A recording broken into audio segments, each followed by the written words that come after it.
ختم نبوت ایک بہت ہی اہم حصہ ہے عقیدہ رسالت کا۔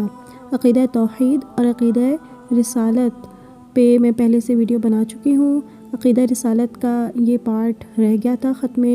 نبوت کا، اس میں نے ویسے بھی ویڈیو بنانی تھی۔ اب کیونکہ اس ویڈیو کو میں کسی اور کانٹیکسٹ میں پہلے ہی بنا چکی ہوں، جو کہ میں آپ لوگوں کو اپنی ڈسکرپشن پہ مینشن کر دوں گی، تو جو جو سیریز ہے اس سے ریلیٹڈ میں اب ختم نبوت کو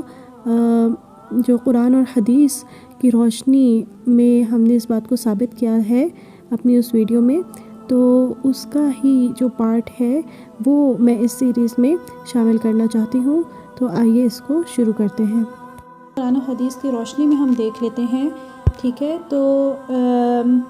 قرآن پاک میں اللہ تعالیٰ نے بہت واضح الفاظ کے ساتھ یہ بات بیان کر دی ہے، ٹھیک ہے؟ قرآن پاک کو اگر ہماری نسلیں، اگر ہم لوگ، اگر ہمارے جو بڑے ہیں انہوں نے ترجمے سے پڑھنے کی زحمت کی ہوتی، تو آج جو یہ فتنے کھڑے ہو رہے ہیں اور ہمارے کتنے ہی بچے ہیں، ہمارے کتنے ہی نوجوان ہیں جو کہ بھٹک رہے ہیں اور وہ ان کے پیچھے چل رہے ہیں، ان کو فالو کر رہے ہیں، تو ایسا ہرگز نہ ہوتا۔ تو اللہ تعالیٰ سورہ احزاب میں فرماتا ہے کہ ما کان محمد آبا احد من رجالکم ولکن رسول اللہ و خاتم النبیین۔ ما کانا نہیں ہے محمد ما کانا نہیں ہے محمد آبا احد من رجالکم، آبا والد، ٹھیک ہے؟ احدم کسی بھی، من رجالکم تمہارے مردوں میں سے، مطلب محمد صلی اللہ علیہ وآلہ وسلم تم مردوں میں کسی کے بھی والد نہیں ہیں، ولیکن اور لیکن رسول اللہ کے رسول ہیں، و خاتم النبیین اور نبوت کو ختم کرنے والے ہیں، اور نبوت ان پر آ کر تمام ہو جاتی ہے۔ ان کے بعد اللہ تعالیٰ نے اور کسی نبی کو نہیں بھیجنا، ان کے بعد اور کوئی نبی نہیں آئے گا اور کوئی رسول نہیں آئے گا۔ یہ بات اللہ تعالیٰ نے قرآن مجید میں واضح بیان کر دی ہے۔ پھر سورہ مائدہ میں آیت نمبر 3 میں اللہ تعالیٰ نے واضح طور پر یہ بات پھر دوبارہ ظاہر کر دی ہے، اور اللہ تعالیٰ اس میں فرماتا ہے الیوم اکملت لکم دینکم واتممت علیکم نعمتی ورضیت لکم الاسلام دینا۔ آج میں نے تمہارے دین کو تمہارے لیے مکمل کر دیا اور اپنی نعمت تم پر تمام کر دی ہے، اور تمہارے لیے اسلام کو بطور دین قبول کر لیا ہے، یا تمہارے دین کی حیثیت سے قبول کر لیا ہے۔ تو ہمارا دین کون سا ہے؟ ہمارا دین جو آج تک چلا آ رہا ہے اور قیامت تک یہی دین رہے گا، وہ دین اسلام ہے۔ تو اللہ تعالیٰ نے، اور اگر یہ میں اس آیت کے بارے میں آپ لوگوں کو تھوڑا بہت انفارمیشن دوں، تو یہ آیت جو حجۃ الوداع ہے، حجۃ الوداع کے موقع پر ہی آپ صلی اللہ علیہ وآلہ وسلم پر نازل ہوئی تھی۔ حجۃ الوداع کے موقع پر ہی آپ صلی اللہ علیہ وآلہ وسلم نے اس بات کو لوگوں کے سامنے مکمل واضح کر دیا تھا کہ میں آخری نبی ہوں اور میرے بعد کوئی نبی نہیں آئے گا، اور حضور صلی اللہ علیہ وآلہ وسلم نے یہ بات ارشاد فرمائی تھی کہ میں تم میں 2 چیزیں چھوڑے جا رہا ہوں، ایک قرآن اور ایک اپنی سنت، ٹھیک ہے؟ حضور صلی اللہ علیہ وآلہ وسلم نے اس بات کو بھی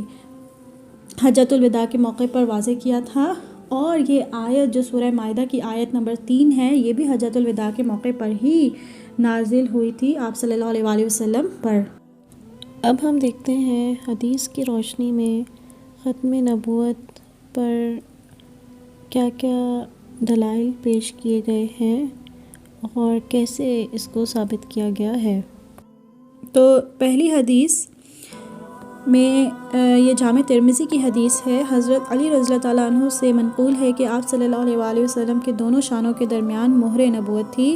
اور آپ صلی اللہ علیہ وآلہ وسلم خاتم النبیین ہیں۔ حضرت علی سے یہ منقول کیا گیا ہے اور یہ جامع ترمذی کی حدیث ہے۔ اس کے بعد جو سیکنڈ حدیث ہے وہ صحیح بخاری میں بھی ہے اور صحیح مسلم میں بھی ہے۔ حضرت ابو ہریرہ رضی اللہ تعالیٰ عنہ سے روایت ہے کہ نبی صلی اللہ علیہ وآلہ وسلم نے ارشاد فرمایا، میری اور میرے نبیوں کی مثال اس محل کی سی ہے جس کی عمارت اور دیواریں عمدہ ہوں، لیکن دیوار میں ایک اینٹ کی جگہ چھوڑ دی گئی ہو۔ لوگ اس کے گرد پھر کر اس کی خوبصورتی کو دیکھتے ہیں، لیکن ایک اینٹ کی جگہ خالی رہنے پر حیران ہیں۔ اس اینٹ کا بھرنے والا میں ہوں، میرے اوپر عمارت پوری کی گئی اور رسولوں کا سلسلہ ختم ہو گیا۔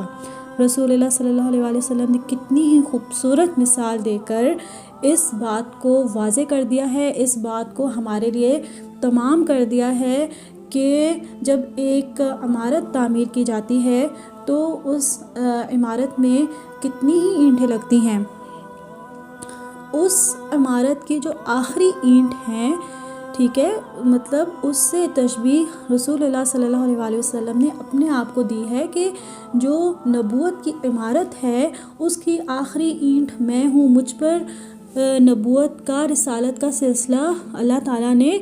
مکمل کر دیا ہے۔ اللہ تعالیٰ نے مجھ پر نبوت کا اور رسالت کا سلسلہ تمام کر دیا ہے۔ یہ بہت ہی خوبصورت حدیث ہے، ٹھیک ہے۔ اس کے بعد صحیح بخاری اور صحیح مسلم کی ہی حدیث ہے کہ ابی وقاص رضی اللہ تعالیٰ عنہ سے روایت ہے، حضرت صلی اللہ علیہ وآلہ وسلم نے حضرت علی رضی اللہ تعالیٰ عنہ سے فرمایا،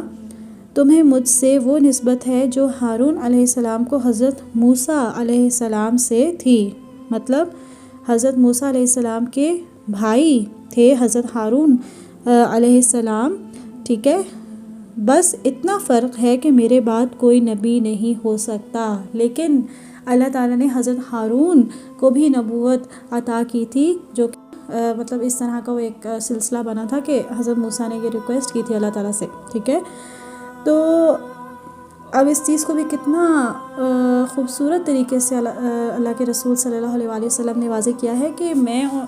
جیسے موسیٰ اور ہارون بھائی تھے ویسے میں اور تم بھائی ہیں، لیکن میرے پر نبوت کا سلسلہ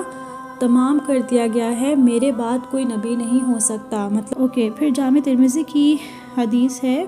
حضرت انس بن مالک رضی اللہ تعالیٰ عنہ سے روایت ہے، رسول اللہ صلی اللہ علیہ وآلہ وسلم نے ارشاد فرمایا، رسالت اور نبوت تو ختم ہو چکی، میرے بعد نہ کوئی رسول ہے اور نہ نبی۔ یہ بات صحابہ رضی اللہ تعالیٰ عنہ پر شاق گزری تو آپ صلی اللہ علیہ وآلہ وسلم نے فرمایا، مبشرات باقی ہیں۔ صحابہ نے عرض کیا، مبشرات کیا ہیں؟ آپ صلی اللہ علیہ وآلہ وسلم نے فرمایا، مسلمان کا خواب اور نبوت کے حصوں میں سے ایک حصہ ہے۔ مطلب اللہ تعالیٰ کے نبی محمد صلی اللہ علیہ وآلہ وسلم نے اس بات کو بھی واضح کر دیا کہ جو ہم خوابوں کی کیا امپورٹنس ہے، ٹھیک ہے۔ ہم اب کچھ لوگ اس طرح کہتے ہیں کہ یہ خوابوں وغیرہ والا مطلب یہ سلسلہ مطلب یہ ٹھیک نہیں ہے یا یہ سچ نہیں ہوتا، خوابوں کی تو کوئی تعبیر نہیں ہوتی، بس یہ تو ویسے ہی ہے، ہمارا دماغ بنا لیتا ہے وہ۔ تو اب یہ ان کے لیے بھی اب اس بات سے آگے تو کچھ نہیں ہو سکتا، اللہ اور رسول صلی اللہ علیہ وآلہ وسلم کی بات سے آگے تو ہمارے لیے کچھ بھی نہیں ہے، اور یہ بات بھی اب اس حدیث سے واضح ہو چکی ہے کہ خواب نبوت کے جو حصے ہیں ان میں سے ایک حصہ ایک مسلمان کا سچا خواب ہے، ٹھیک ہے، کافر کا نہیں اور کسی کا بھی نہیں۔ ایک جو سچا مسلمان ہے، ایک جو سچا مومن ہے، اس کا جو خواب ہے وہ نبوت کے حصوں میں سے ایک حصہ ہے۔ پھر جامع ترمذی کی ایک اور حدیث ہمیں ملتی ہے۔ حضرت ابو ہریرہ رضی اللہ تعالیٰ عنہ روایت کرتے ہیں کہ نبی صلی اللہ علیہ وآلہ وسلم نے فرمایا، تم سے پہلی امتوں میں محدث ہوا کرتے تھے، اگر میری امت میں کوئی محدث ہیں تو عمر رضی اللہ تعالیٰ عنہ ہیں، ٹھیک ہے۔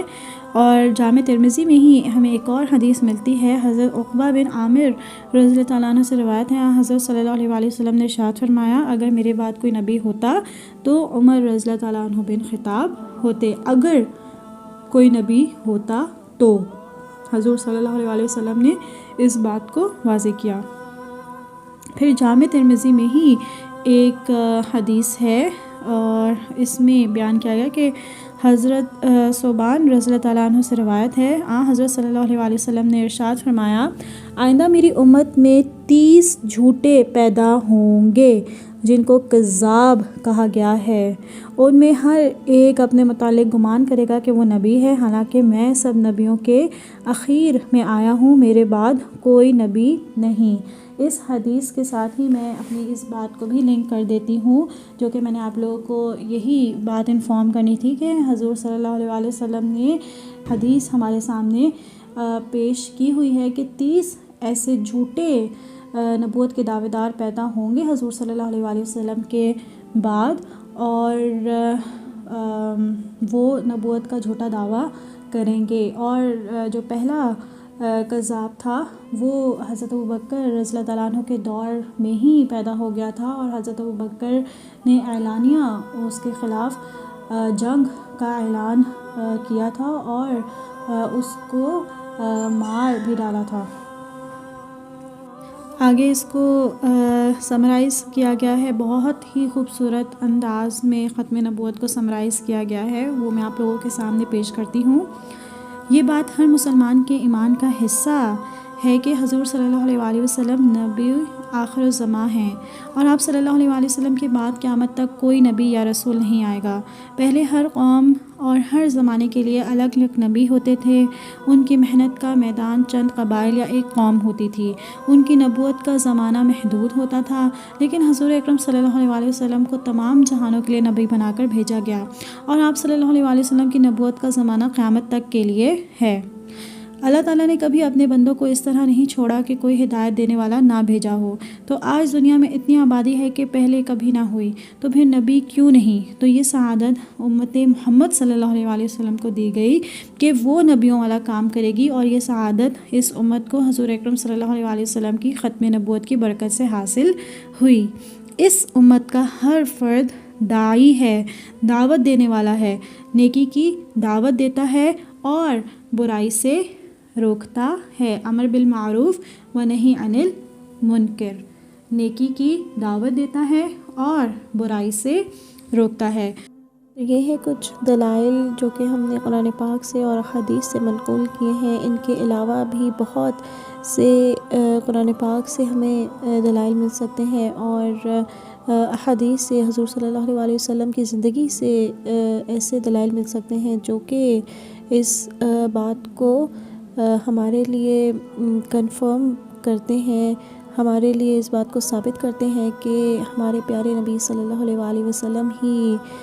آخری نبی ہیں، ان کے بعد آخری زمانے تک، آخری انسان تک کوئی نبی نہیں آ سکتا۔ لیکن اگر ہم نے اپنے دین کو صحیح سے پڑھا ہوتا، ہم نے اپنے دین کو صحیح سے جانا ہوتا، بجائے اس کے کہ ہم فضول چیزوں میں، فضول کنسرٹس اور یہ ایکٹرز، ڈرامے، فلمیں، اگر ہم ان میں اپنا ٹائم ویسٹ نہ کرتے اور اپنے اصل ہیروز کو پڑھتے، اپنے نبی پاک صلی اللہ علیہ وآلہ وسلم کی زندگی کو پڑھتے، صحابہ کی زندگی کو پڑھتے، کس طرح انہوں نے دین اسلام کی اشاعت کے لیے محنت کی، کوششیں کی، کاوشیں کی، حضرت عمر کے دور کو پڑھتے، تو شاید آج ہمارا یہ حال نہ ہوتا کہ ہم میں ہی 40 لاکھ ایسے لوگ ہو جاتے جو حضور صلی اللہ علیہ وآلہ وسلم کو آخری نبی ماننے سے منکر ہوں۔ یہ بہت بڑے فتنے ہیں جو ابھی ہمارے ارد گرد گھوم رہے ہیں، ہمارے ارد گرد پھیلے ہوئے ہیں، اور آگے اور پھیلنے کی کوششوں میں ہے، کاوشوں میں ہے، جنہیں ہمیں روکنا ہے، اپنے ہاتھ سے پہلے روکنا ہے، اپنے ہاتھ سے پہلے روکنا ہے، ٹھیک ہے۔ اور اس کا مطلب ہم سب سمجھتے ہیں، ہم سب پر وہی حکم لاگو ہوتا ہے جو حضرت ابوبکر پر لاگو ہوا تھا، جو انہوں نے بہتر سمجھا تھا، ایسا ہی مسلمان ہمیں بھی بننا ہے۔ اسی کے ساتھ میں اجازت چاہتی ہوں، اللہ حافظ۔